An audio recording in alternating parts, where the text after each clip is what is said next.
Tu n'es qu'une charge pour la famille, a déclaré ma sœur à Noël. Inutile pendant que je deviens associé. Papa a applaudi. J'ai souri et sorti mon téléphone, dissoudre le partenariat chez Dumont et Associés. Liquidation immédiate. Son patron l'a appelé pendant le dessert. Le cristal de baccarat scintillait sous la lumière tamisée du lustre, mais l'atmosphère dans la salle à manger de mes parents, au cœur du 7e arrondissement de Paris, était plus glaciale qu'une morgue. Ma sœur, Hermine, venait de se lever, sa robe en soie froissant légèrement le silence pesant. Elle a levé son verre, m'a regardé droit dans les yeux avec ce sourire carnassier que je connaissais depuis l'enfance, et a prononcé les mots qui allaient signer son arrêt de mort professionnel. Tu sais, Castille, chaque famille a besoin d'un échec pour mieux faire briller les réussites. Tu es notre charge, notre poids mort. Une ratée inutile. Mon père a hoché la tête, fier de sa cruauté. Ma mère a ri. J'ai souri en retour. J'ai glissé ma main sous la table, j'ai déverrouillé mon téléphone et j'ai appuyé sur « Envoyer ». À cet instant précis, il ne le savait pas encore, mais il venait de perdre 4,5 millions d'euros. Et le dessert n'avait même pas encore été servi. Avant de vous raconter comment j'ai détruit leur monde en un seul clic, j'aimerais savoir d'où vous écoutez cette histoire. Êtes-vous à Paris, à Montréal, à Bruxelles ou ailleurs? Et quelle heure est-il chez vous?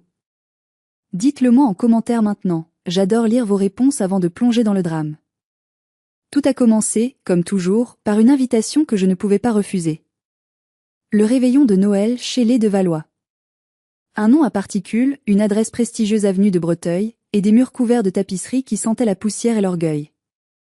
J'étais arrivé à 20 heures précises. J'avais sonné 3 fois. Personne n'avait répondu. J'avais dû utiliser ma propre clé, celle que je gardais au fond de mon sac comme un mauvais souvenir. En entrant dans le salon, la chaleur étouffante de la cheminée m'a frappé. Ils étaient là. Le tableau parfait de la bourgeoisie parisienne. Mon père, Baudouin, un chirurgien cardiaque à la retraite qui considérait que ne pas sauver des vies ou ne pas plaider à la barre était une forme de vulgarité. Ma mère, Domitille, ancienne professeure de droit constitutionnel, qui analysait ses enfants comme des dossiers juridiques. Et bien sûr, Hermine. « Ah, tu es là », a dit ma mère sans se lever de son fauteuil Louis XV. Elle m'a scanné de la tête aux pieds. Je portais un tailleur pantalon noir, coupe droite, minimaliste, d'une marque japonaise de luxe. Mais pour elle, cela ressemblait à un uniforme de technicien. Toujours ce style androgyne, Castille? On dirait que tu vas réparer le modem. Bonsoir, maman. Bonsoir, papa, ai-je répondu, ignorant la pique. J'ai tendu mon cadeau à mon père. Une boîte noire, mate. À l'intérieur, une montre connectée de dernière génération, capable de surveiller l'arythmie cardiaque dont il souffrait depuis 4 ans. Une technologie que ma société, Castille Holdings, avait contribué à développer. Il a ouvert la boîte, a froncé les sourcils et l'a reposée sur la table basse comme s'il s'agissait d'un déchet toxique. Encore un gadget électronique? Tu sais que je déteste être tracé, Castille. Je préfère me fier à mon médecin, pas à un robot. C'est pour ta sécurité, papa. Les algorithmes sont plus précis qu'eux. Assez, a coupé Hermine en riant. Elle était assise sur l'accoudoir du fauteuil de papa, une coupe de champagne à la main. Ne l'ennuie pas avec tes jouets informatiques. Tout le monde n'est pas obsédé par les écrans comme toi. Certains d'entre nous ont de vraies carrières. J'ai avalé ma salive. La soirée ne faisait que commencer, et je sentais déjà cette vieille douleur familière dans ma poitrine.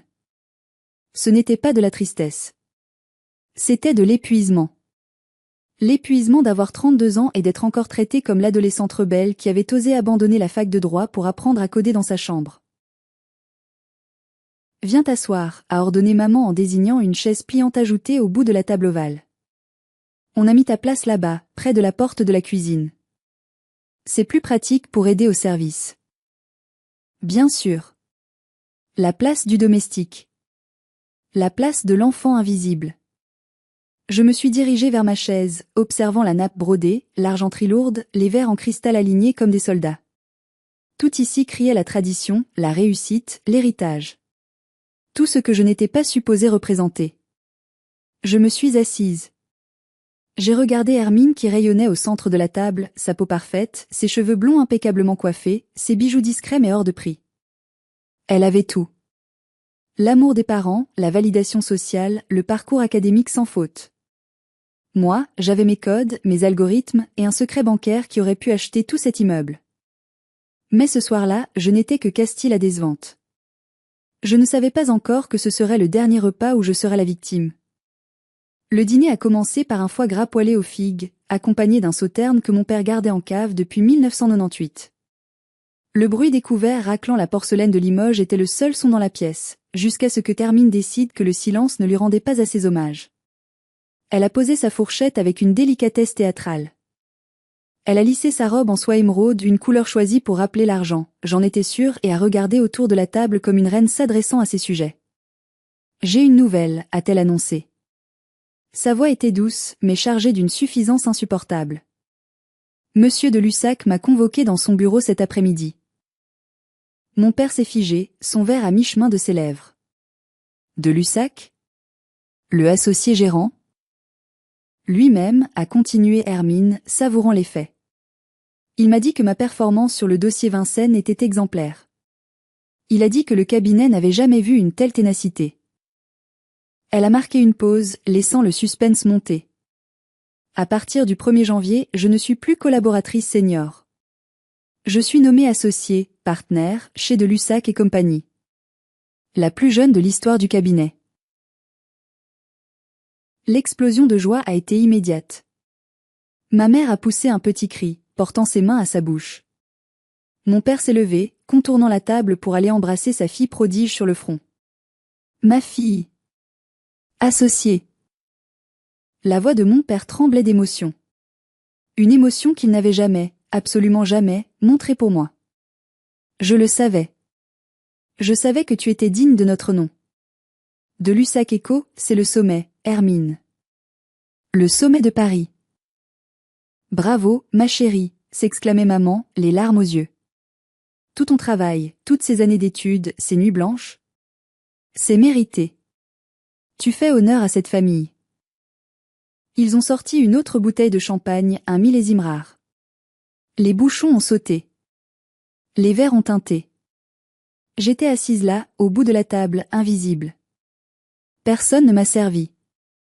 J'ai dû tendre mon verre d'eau pour trinquer dans le vide. Félicitations, Hermine, ai-je dit, ma voix sonnant étrangement calme au milieu de leur hystérie. C'est un grand accomplissement. Hermine s'est tournée vers moi. Son sourire a changé. Il est passé de la joie pure à quelque chose de plus sombre, de plus cruel. Merci, Castille. C'est gentil de ta part, surtout venant de quelqu'un qui ne comprendra probablement jamais ce que signifie le prestige d'un tel poste. Oh, ne sois pas dur, a gloussé maman, mais ses yeux ne riaient pas, Castille fait de son mieux avec ses petits projets informatiques. N'est-ce pas, Castille? Comment ça va, ton site web? C'est une société de capital investissement spécialisée dans la fintech et la biotech, maman, ai-je corrigé doucement. Et nous venons d'ouvrir des bureaux à Londres. Mon père a agité la main comme pour chasser une mouche. Oui, tes start-ups virtuelles. Ça va, ça vient. Ce n'est pas du concret, Castille. Ce n'est pas une institution comme le barreau de Paris. Regarde ta sœur. Elle a un bureau en acajou, des clients du CAC 40, une position sociale.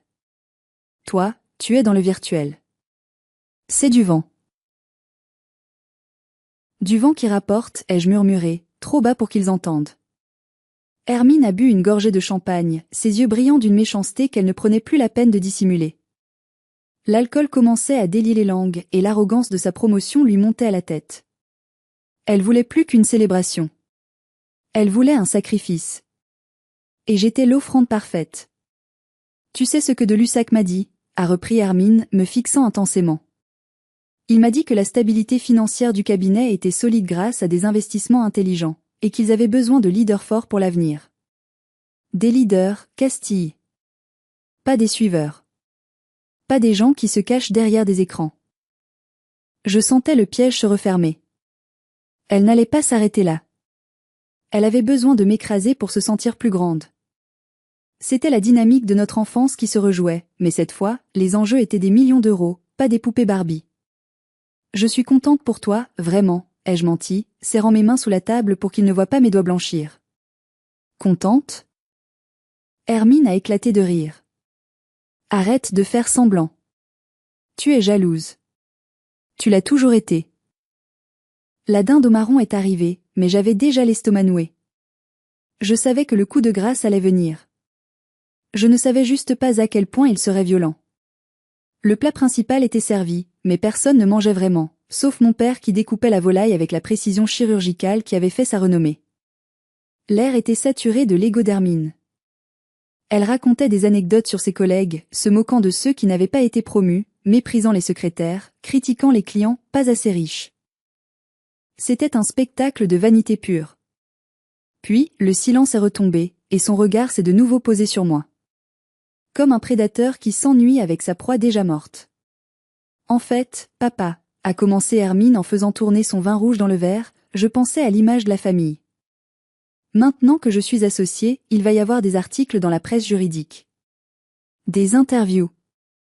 On va parler des de Valois.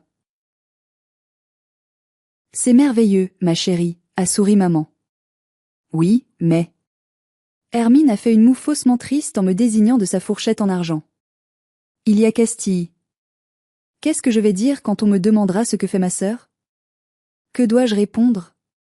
Qu'elle a 32 ans, qu'elle est célibataire, qu'elle vit on ne sait où, et qu'elle bidouille des ordinateurs? C'est embarrassant. J'ai posé mes couverts. Le bruit métallique a résonné. Embarrassant? Je ne t'ai jamais demandé d'argent, Hermine. Je suis indépendante. Indépendante? Elle a ri, un son aigu et cassant. Tu appelles ça être indépendante? Tu es socialement inexistante. Tu n'as aucun statut. Aucune réputation. Elle s'est penchée en avant, son visage tordu par le mépris. Tu veux savoir la vérité? Tu sais comment je t'appelle avec mes collègues? La pièce défectueuse. Mon père a continué à manger, impassible. Ma mère a baissé les yeux sur son assiette, mais un petit sourire flottait sur ses lèvres. Hermine, encouragée par leur silence complice, a porté l'estocade. Tu n'es qu'une charge pour cette famille, Castille. Une charge émotionnelle. Une déception constante. Tu es inutile. Littéralement inutile. Pendant que je construis un empire, pendant que je deviens associé et que je perpétue le nom, toi tu ne sers à rien. Tu es un gaspillage d'espace et d'oxygène. Le temps s'est arrêté. Les mots flottaient dans l'air, toxiques, irréversibles. Un gaspillage d'espace. J'ai regardé mon père. Papa? Tu es d'accord avec ça? Il a essuyé sa bouche avec sa serviette en lin, a pris une gorgée de vin, et m'a regardé avec une froideur terrifiante. Écoute, Castille. Ta sœur a une façon brutale de le dire, mais sur le fond, elle n'a pas tort. Tu n'as rien construit de tangible. Tu flottes dans la vie. C'est douloureux pour nous de voir ce gâchis de potentiel. Peut-être que si tu prenais exemple sur Hermine, tu comprendrais ce que signifie être utile. Voilà. La trahison ultime. Je dois faire une pause ici. Mon cœur battait si fort que je l'entendais dans mes oreilles. Imaginez, votre propre sœur vous traite de déchets, et vos parents acquiescent. Si vous étiez à ma place, à cette table, qu'auriez-vous fait? Auriez-vous pleuré? Auriez-vous hurlé? Ou auriez-vous fait ce que j'ai fait? Dites-moi votre réaction en commentaire, je veux savoir si je suis la seule à avoir choisi la vengeance froide. Je n'ai pas pleuré. Je n'ai pas crié. Une clarté absolue a envahi mon esprit. La tristesse a disparu, remplacée par une détermination glaciale. Je vois, ai-je dit doucement. Inutile. Une charge. J'ai souri. C'était un sourire léger, presque doux. Hermine a cru que c'était un sourire de soumission. Quelle erreur. J'ai sorti mon téléphone de ma poche. Excusez-moi, je dois envoyer un message urgent. Une petite affaire virtuelle sans importance. C'est ça, joue avec ton téléphone, a ricané Hermine en se resservant du vin. C'est tout ce que tu sais faire. Sous la table, mes doigts volaient sur l'écran. J'ai ouvert l'application sécurisée de ma holding. J'ai sélectionné le dossier « Projet Phoenix » de l'USAC Éco. Il y a 4 ans, quand mon père avait fait sa première attaque cardiaque à cause du stress financier, j'avais appris que le cabinet d'Hermine, où elle n'était alors que junior, était au bord de la faillite. Pour sauver la fierté de mon père et le job de ma sœur, j'avais injecté 4,5 millions d'euros via une société écran. J'avais sauvé le cabinet. J'avais payé leur salaire. J'avais payé les bonus d'Hermine. Mais le contrat avait une clause. Une clause de retrait unilatéral en cas de perte de confiance éthique. J'ai tapé le message à mon avocat, Vianney, code rouge. Active la clause Phoenix. Retrait total des liquidités chez de l'USAC. Immédiatement. Motif, les associés ne correspondent pas à nos valeurs morales. J'ai appuyé sur envoyer. La notification de confirmation est apparue. Ordre exécuté. Transfert en cours. Notification envoyée au gérant. J'ai reposé le téléphone sur la table, face cachée. J'ai repris ma fourchette. Ce gratin dauphinois est délicieux, maman. Vraiment. Le compte à rebours avait commencé. Pendant les 10 minutes qui ont suivi, j'ai vécu une expérience de dissociation totale. Je mangeais, je mastiquais, je déglutissais, mais mon esprit était ailleurs. Je repensais à ce jour, 4 ans plus tôt, à l'hôpital américain de Neuilly. Papa était sous oxygène, pâle comme un linge. Il murmurait, si Hermine perd son travail, si le cabinet ferme, la honte. J'étais restée à son chevet toute la nuit. J'avais juré de protéger sa précieuse fierté. J'avais vendu mes parts dans une application de cryptographie que j'avais créée à 22 ans pour réunir les fonds. J'avais fait tout ça dans l'ombre, anonymement, pour ne pas blesser leur ego fragile. J'étais devenu le partenaire silencieux, majoritaire de l'USAC et compagnie. Et ce soir, ils m'avaient craché au visage. Ils avaient pris mon sacrifice pour de la faiblesse. Mon amour pour de la servilité. Alors, Castille, a repris mon père, l'air jovial maintenant qu'il avait remis l'échec de la famille à sa place. Tu as prévu quoi pour les vacances? Tu restes à Paris dans ton petit appartement? Non, papa. Je dois aller à Londres. Affaire. À Londres. A soupiré Hermine. J'adore Londres. De l'USAC parle d'ouvrir une antenne là-bas. Je serai sûrement en charge du projet. Imagine, maman, moi gérant l'expansion internationale. Tu es faite pour ça, ma chérie, a coucouné maman. Je regardais Hermine. Je voyais l'avenir qu'elle s'imaginait. Les voyages en première classe, les dîners d'affaires, le pouvoir. Et je savais, avec une certitude mathématique, que cet avenir venait d'être effacé. Non, pas effacé. Pulvérisé. Mon téléphone a vibré une fois. C'était Vianney. Les fonds sont sortis. Le fax de notification légale est arrivé sur la machine du directeur financier et une copie par email à tous les associés seniors. Joyeux Noël, patronne. J'ai jeté un coup d'œil à l'horloge grand-père dans le coin. Il était 21h45. Le directeur financier ne lirait pas ses mails le soir de Noël. Mais Monsieur de l'USAC. Monsieur de l'USAC était un bourreau de travail notoire. Il avait ses alertes bancaires connectées à son téléphone personnel pour tout mouvement supérieur à 50 000 euros.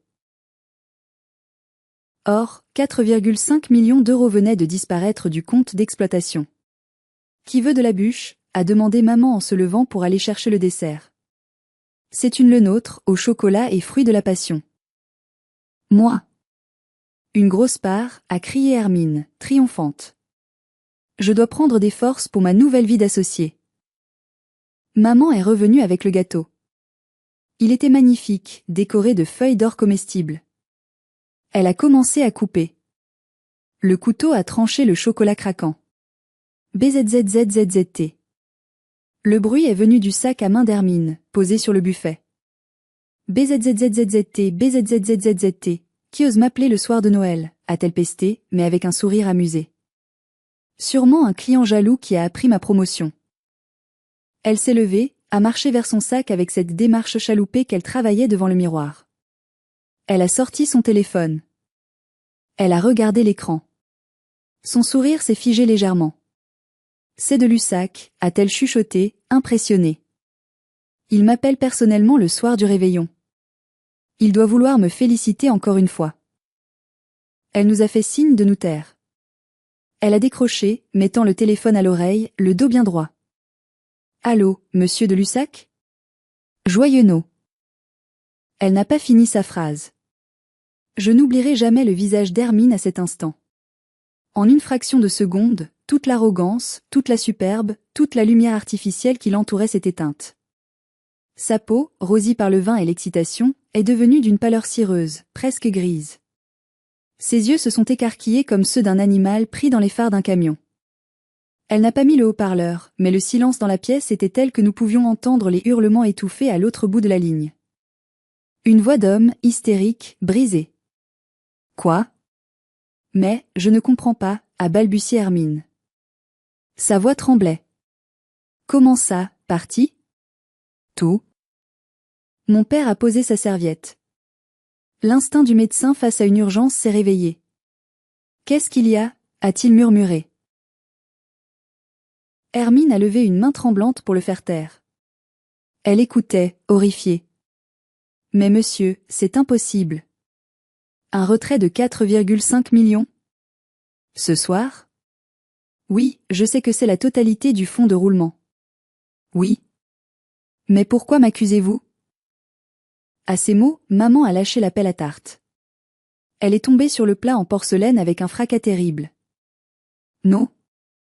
Je n'ai insulté personne.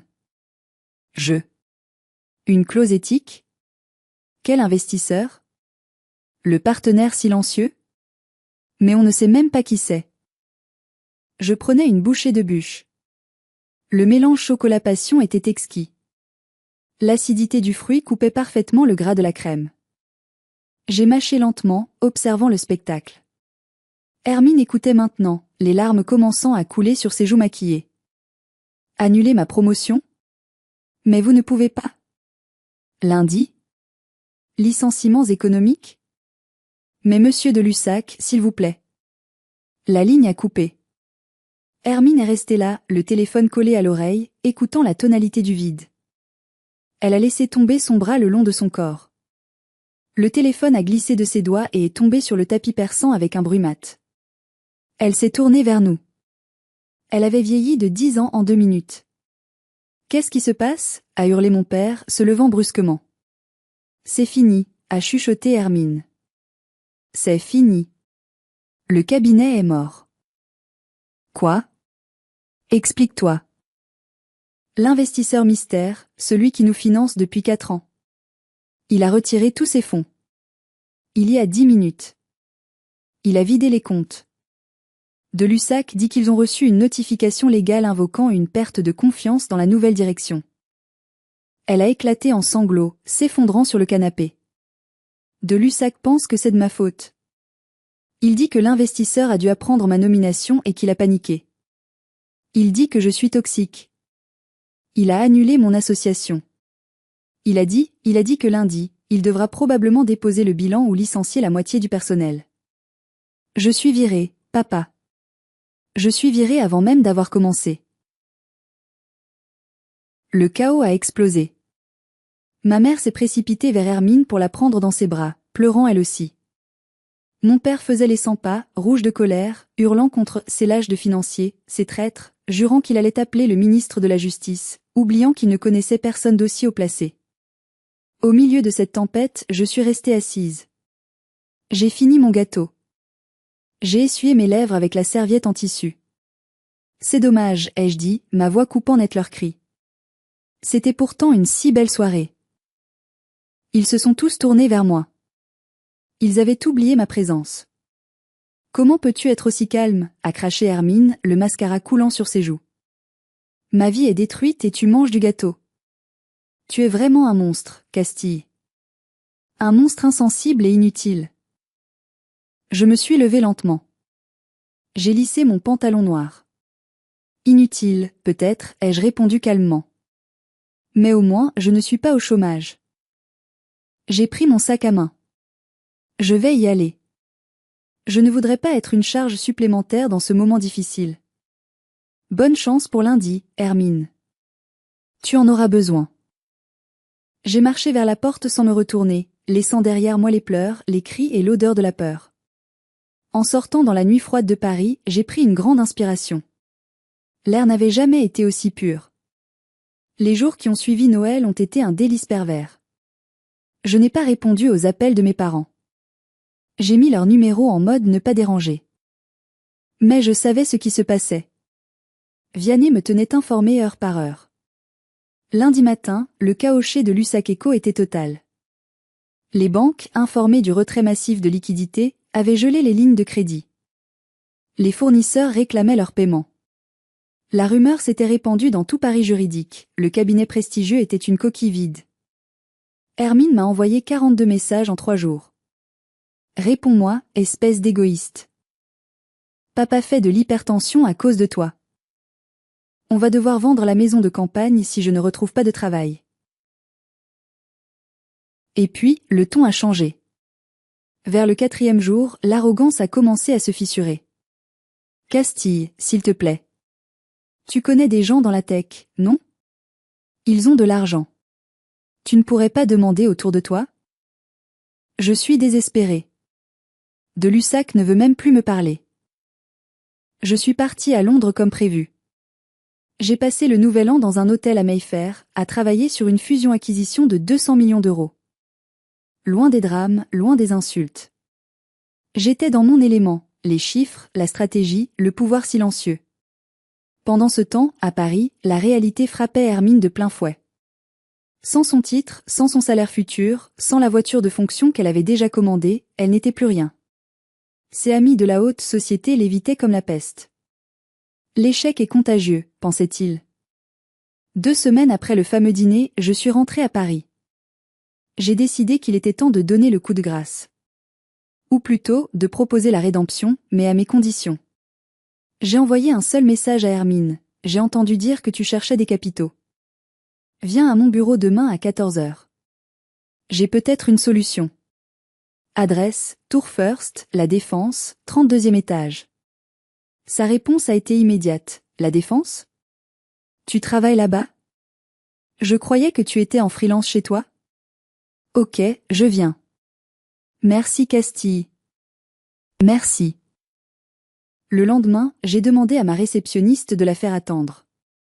15 minutes. Juste assez pour qu'elle ait le temps d'observer. De voir le logo Castille Holdings en lettres d'argent sur le mur. De voir les écrans Bloomberg défiler. De voir le luxe silencieux et intimidant de mon monde. Quand elle est entrée dans mon bureau, elle avait l'air petite. Sa tenue était moins flamboyante que d'habitude. Elle avait des cernes sous les yeux. Elle a regardé la vue panoramique sur Paris derrière moi, une vue qui dominait toute la ville, y compris le petit appartement bourgeois du 7e arrondissement. Castille, a-t-elle bégayé. C'est à toi tout ça? J'étais assise derrière mon bureau en verre, sans sourire. Vianney était debout à côté de moi, tenant un dossier bleu. Assieds-toi, Hermine, ai-je ordonné. Pas proposé. Ordonné. Elle s'est assise, serrant son sac à main contre elle comme un bouclier dérisoire. Je ne comprends pas. Tu es assistante de direction ici?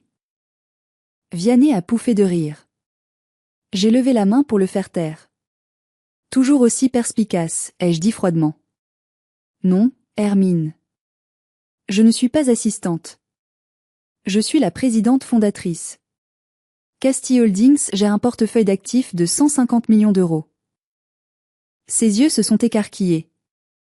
Elle essayait de traiter l'information, mais son cerveau, conditionné à me voir comme une ratée, refusait d'accepter la réalité. Mais, pourquoi tu ne nous l'as jamais dit? Parce que vous n'avez jamais demandé, ai-je répondu sèchement. Vous étiez trop occupé à vous gargariser de vos titres et de vos médailles pour remarquer que je construisais un empire pendant que vous dormiez. J'ai fait signe à Vianney. Il a posé le dossier bleu devant elle. Ouvre-le. Elle a ouvert le dossier. Ses mains tremblaient. À l'intérieur, il y avait les documents bancaires. Les virements de 2021. Et l'ordre de retrait daté du soir de Noël. Elle a lu. Elle a relu. Et soudain, elle a compris. Elle a levé les yeux vers moi, et j'ai vu la terreur pure. C'était toi, a-t-elle soufflé. L'investisseur secret. C'était toi? Oui, ai-je dit, savourant chaque syllabe. C'était moi. Il y a 4 ans, quand papa a fait son infarctus parce qu'il avait peur que tu te retrouves au chômage, j'ai liquidé mes premiers actifs pour sauver ton cabinet. J'ai injecté 4,5 millions d'euros pour couvrir vos dettes. J'ai payé ton salaire, tes primes, tes séminaires à Marrakech, tes déjeuners au Fouquet's. Tout ça, c'était mon argent. Hermine est devenue blanche comme un linge. Elle a eu un mouvement de recul physique, comme si je l'avais giflée. Tu nous as financés? Toi? La ratée? La ratée inutile, pour reprendre tes termes exacts, ai-je corrigé. C'est ironique, non? La personne que tu as traitée de gaspillage d'espace est celle qui a payé pour l'espace que tu occupes. Sans moi, tu n'aurais jamais été senior. Tu n'aurais jamais été pressenti comme associé. Tu aurais été au chômage il y a 4 ans. Elle a commencé à pleurer, mais cette fois, ce n'était pas des larmes de colère. C'était des larmes de honte. Une honte profonde, viscérale. Elle réalisait que toute sa supériorité était basée sur un mensonge. Qu'elle avait marché sur la tête de la personne qui la portait à bout de bras. Pourquoi tu as retiré l'argent? A-t-elle sangloté. Tu savais que ça allait me tuer. Je me suis levée et j'ai marché vers la baie vitrée, tournant le dos à ses larmes. Parce que j'en ai eu assez, Hermine. Assez d'être votre paillasson. Le soir de Noël, quand tu m'as humiliée et que papa a applaudi, quelque chose s'est brisé. J'ai réalisé que je payais pour me faire insulter. C'est un mauvais investissement. Et chez Castille Holdings, on coupe les mauvais investissements. Je suis désolée, a-t-elle pleuré. Je suis tellement désolée. Je ne savais pas. Je te jure, je ne savais pas, je me suis retournée. Si tu avais su que j'étais riche, tu m'aurais traité avec respect? C'est ça que tu me dis? Que je ne mérite le respect que si j'ai un carnet de chèques? Elle n'a pas répondu. Elle ne pouvait pas. Parce que la réponse était oui, et nous le savions toutes les deux. Le cabinet va fermer, a-t-elle murmuré, la tête basse. De Lussac prépare le dépôt de bilan pour demain. Je suis finie. Papa. Papa ne s'en remettra pas, j'ai regardé ma montre. Il était temps de passer à la phase finale. La phase de négociation. Il y a une autre option, ai-je dit. La tête d'Hermine s'est relevée d'un coup. Une lueur d'espoir désespérée dans les yeux. Quoi? Tu remettrais l'argent? Peut-être. Mais les conditions ont changé. Le partenaire silencieux ne sera plus silencieux. Et il ne sera plus charitable. Je suis revenu m'asseoir et j'ai croisé les mains sur le bureau. Si je réinjecte le capital, ce sera sous forme de rachat de dettes convertibles en actions. Je veux 51% des parts du cabinet. Je prends le contrôle majoritaire. 51%? Hermine a octé.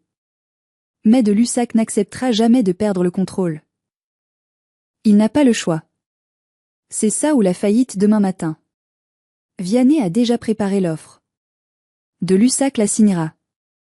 Il aime trop son confort pour tout perdre. Et moi, a demandé Hermine, la voix minuscule. Toi, ai-je dit en la fixant droit dans les yeux, tu gardes ton poste. Tu deviens associé comme prévu. Elle a poussé un soupir de soulagement si fort qu'il a fait trembler sa poitrine. Oh, merci Castille. Merci. Je te promets, Tais-toi. Je n'ai pas fini. Ma voix a claqué comme un fouet. Tu deviens associé, mais à une condition personnelle. Une condition non négociable entre toi et moi. Tout ce que tu veux, a-t-elle dit. Elle était prête à ramper. La semaine prochaine, c'est le gala du Nouvel An du barreau. Tous vos clients seront là. Papa et maman seront là. De Lussac fera un discours pour annoncer que le cabinet est sauvé. Et ensuite, toi, tu monteras sur scène. Je me suis penchée en avant. Et tu diras la vérité. Tu diras à tout le monde, au micro, qui a sauvé le cabinet. Tu diras mon nom. Tu diras ce que je fais. Et tu me remercieras publiquement pour t'avoir donné ta carrière. Tu vas détruire le mythe de la ratée inutile devant tout le Paris mondain. Hermine est devenue pâle. Pour une femme dont l'image était tout, c'était une humiliation suprême. Devoir admettre que sa petite sœur méprisée était sa bienfaitrice. Tu veux que je dise ça devant tout le monde? Oui. C'est le prix à payer, Hermine. Soit tu brilles grâce à moi et tu l'admets, soit tu retournes à Pôle emploi. Choisis. Elle a lutté. Je voyais le combat dans ses yeux entre son orgueil démesuré et son instinct de survie. Le silence a duré une éternité. Finalement, elle a baissé la tête. D'accord. Je le ferai. Bien, ai-je dit en me levant. Alors signe ça. Vianney lui a tendu un stylo. Elle a signé son pacte avec le diable. Ou plutôt, avec la sœur qu'elle avait créée. Le soir du gala, l'hôtel Salomon de Rothschild brillait de mille feux. C'était l'événement de l'année pour le monde juridique parisien. Les smokings, les robes de créateurs, le champagne qui coulait à flots. Je suis arrivée en dernier. Cette fois, je ne portais pas un tailleur discret. Je portais une robe haute couture rouge sang, fendue sur le côté, avec des diamants discrets mais authentiques à mes oreilles. Je suis entrée dans la salle de bal la tête haute. J'ai vu mes parents près du buffet. Ils avaient l'air nerveux. Ils savaient que le cabinet avait été sauvé in extremis par un nouvel investisseur, mais Hermine ne leur avait pas dit qui c'était. Quand ils m'ont vu, maman a froncé les sourcils, surprise par ma tenue, mais elle n'a pas osé faire de remarques. Il y avait quelque chose de différent dans mon attitude. Une aura de puissance que je ne cachais plus. Monsieur de Lussac est monté sur l'estrade. Il avait l'air fatigué mais soulagé. Il a fait son discours habituel sur la résilience, l'excellence, blablabla. Puis il a dit, et maintenant, je laisse la parole à notre nouvelle associée, celle qui représente l'avenir de ce cabinet, Maître Hermine de Valois. Les applaudissements ont retenti. Mon père rayonnait. C'était son moment de gloire. Hermine est montée sur scène. Elle était belle, mais ses mains tremblaient visiblement. Elle a ajusté le micro. Elle a cherché mon regard dans la foule. J'étais au fond, un verre de champagne à la main, mon expression illisible. Je lui ai fait un petit signe de tête. Vas-y. Merci, a commencé Hermine, sa voix un peu rauque. Merci à tous. Ces dernières semaines ont été éprouvantes pour notre cabinet. Nous avons failli tout perdre. Un murmure a parcouru la salle. Ce n'était pas le genre de choses qu'on admettait d'habitude. Si nous sommes là ce soir, a-t-elle continué, prenant une grande inspiration, ce n'est pas grâce à ma ténacité, ni grâce à la stratégie de Monsieur de Lussac. C'est grâce à un partenaire financier exceptionnel. Une personne visionnaire qui a cru en nous quand personne d'autre ne le faisait. Mon père hochait la tête, s'attendant à entendre le nom d'une banque ou d'un fonds étranger. Cette personne, a dit Hermine, sa voix se brisant légèrement, est une femme d'affaires brillante. Elle dirige Castille Holdings. Et c'est ma sœur, Castille de Valois. Le silence a été total. Un silence lourd, épais, stupéfait. Toutes les têtes se sont tournées vers moi. Mon père a lâché sa coupe de champagne. Elle s'est brisée sur le parquet, mais personne n'a fait attention au bruit. Il avait la bouche ouverte, le visage figé dans une expression d'incompréhension totale. Ma mère s'est agrippée à son bras pour ne pas tomber. Castille, a repris Hermine, me regardant droit dans les yeux depuis la scène, pendant des années, je t'ai jugé. Je t'ai traité, je t'ai maltraité. J'ai dit que tu étais inutile. J'avais tort. Tu es la personne la plus talentueuse et la plus généreuse que je connaisse. Merci d'avoir sauvé ma carrière. Merci d'avoir sauvé notre famille. Je te dois tout. Quelques personnes ont commencé à applaudir, timidement d'abord, puis plus fort. Bientôt, toute la salle m'applaudissait. Les regards qui se posaient sur moi n'étaient plus méprisants. Ils étaient admiratifs, curieux, respectueux. C'était le regard qu'on réserve au pouvoir. J'ai levé mon verre vers Hermine. Elle a baissé les yeux, vaincue, mais sauvée. C'était le moment le plus satisfaisant de ma vie. Non pas parce que j'étais applaudie, mais parce que j'avais forcé la vérité à sortir de sa gorge. J'avais brisé le narratif familial. Après les discours, le bal a repris, mais l'atmosphère avait changé. J'étais devenue l'attraction principale. Des avocats seniors venaient me serrer la main, me donner leur carte de visite, me demander si Castille Holdings cherchait d'autres opportunités d'investissement. Je répondais avec politesse et distance. Finalement, mes parents ont réussi à fendre la foule pour arriver jusqu'à moi. Ils avaient l'air perdus, comme des enfants qui se réveillent dans une maison inconnue. Castille, a commencé mon père. Sa voix n'avait plus ce timbre autoritaire que je craignais tant. Elle était faible. Est-ce que c'est vrai? C'est toi? Tout cet argent? Oui, papa. C'est moi. Mais, depuis quand? Comment? Depuis 10 ans, papa.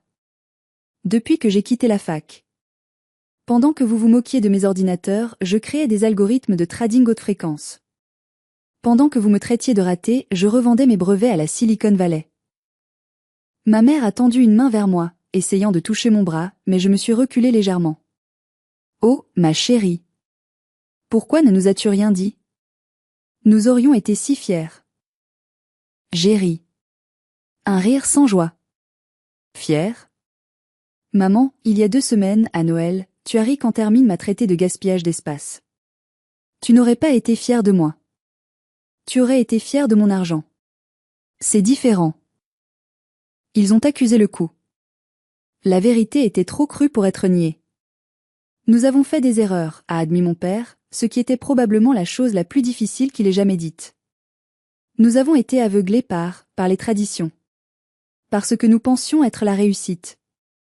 Pardonne-nous, Castille. Nous sommes une famille. J'ai regardé Hermine qui nous rejoignait, les yeux rouges. Elle se tenait un peu en retrait, n'osant plus m'affronter. Une famille, ai-je répété. C'est un drôle de mot. Vous savez, j'ai réalisé quelque chose. Une famille qui ne vous aime que lorsque vous signez des chèques n'est pas une famille. C'est une entreprise. Et comme je l'ai dit à Hermine, je suis en train de restructurer mes investissements. Qu'est-ce que ça veut dire? A demandé maman, la panique montant dans sa voix. Ça veut dire que de Lussac Eco est maintenant mon actif. Je vais le gérer. Hermine gardera son poste tant qu'elle sera performante. Si elle échoue, je la virerai. C'est du business. Et nous? A demandé papa. Vous? Vous avez votre retraite. Vous avez votre fierté. Et maintenant, vous avez la vérité. Mais ne vous attendez plus à ce que je vienne au dîner du dimanche pour me faire insulter. Ne vous attendez plus à ce que je cherche votre validation. Je n'en ai plus besoin. J'ai la mienne. Tu nous coupes les ponts, a soufflé Hermine. Non, ai-je dit doucement. Je remets juste les ponts à leur juste place. Je ne suis plus la petite sœur inutile. Je suis la patronne. Habituez-vous à cette nouvelle dynamique ou sortez de ma vie. J'ai fini mon champagne, j'ai posé la coupe sur le plateau d'un serveur qui passait, et je leur ai tourné le dos. En sortant de l'hôtel, le froid de janvier m'a mordu les joues, mais je me sentais brûlante de vie. Mon chauffeur m'attendait. Je suis montée dans la voiture, j'ai regardé par la vitre arrière. Je les ai vus, tous les 3, figés sur le trottoir sous les lumières dorées de l'hôtel. Ils avaient l'air riches, élégants, parfaits. Mais je savais qu'à l'intérieur, ils étaient en ruine. J'avais gagné. Non pas parce que j'avais plus d'argent qu'eux. Mais parce que je n'avais plus peur d'eux. Cela fait 6 mois maintenant. Le cabinet de Lussac Eco se porte mieux que jamais. J'ai viré monsieur de Lussac le mois dernier, il dépensait trop en frais de représentation inutiles. J'ai nommé un nouveau gérant, jeune et dynamique. Hermine travaille toujours là-bas. Elle est devenue une excellente avocate, maintenant qu'elle a perdu son arrogance. Elle m'appelle Madame la Présidente lors des réunions du conseil d'administration. C'est strictement professionnel. Parfois, je vois une lueur de tristesse dans ses yeux, mais elle ne se plaint jamais. Elle sait qu'elle est en sursis. Mes parents essaient de m'appeler. Ils m'invitent à déjeuner, m'envoient des cadeaux, ironiquement, des gadgets électroniques qu'ils ne comprennent pas. Je réponds rarement. Je vais les voir, peut-être une fois tous les 2 mois, pour un café rapide. Je reste polie, distante. Je suis devenue pour eux cette parente riche et inaccessible qu'on craint de froisser. Ils ont appris la leçon la plus dure de leur vie, on ne méprise pas les gens qui montent en silence. Car le jour où ils arrivent au sommet, ils peuvent soit vous tendre la main, soit vous écraser. J'ai choisi de faire les deux. Je leur ai tendu la main financièrement, mais je les ai écrasés moralement. Certains diront que c'est cruel. Que la famille, c'est sacré. Que j'aurais dû pardonner et oublier une fois ma réussite dévoilée. Mais pardonner sans conséquence, c'est inviter à recommencer. J'ai passé 32 ans à être un gaspillage d'espace. Aujourd'hui, cet espace est rempli de ma liberté, de mes succès et de ma paix intérieure. Et croyez-moi, c'est un espace qui vaut bien plus que 4,5 millions d'euros. C'est mon espace. Et personne, plus jamais, ne viendra me dire que je n'ai pas le droit de l'occuper. Merci d'avoir écouté mon histoire. C'était difficile à revivre, mais nécessaire. Et vous? Avez-vous déjà été le mouton noir ou le raté de votre famille alors que vous construisiez quelque chose de grand en secret? J'aimerais vraiment lire vos histoires de revanche silencieuses dans les commentaires. Si cette histoire vous a plu, n'oubliez pas de liker la vidéo et de vous abonner pour ne pas rater les prochains drames familiaux. À très bientôt.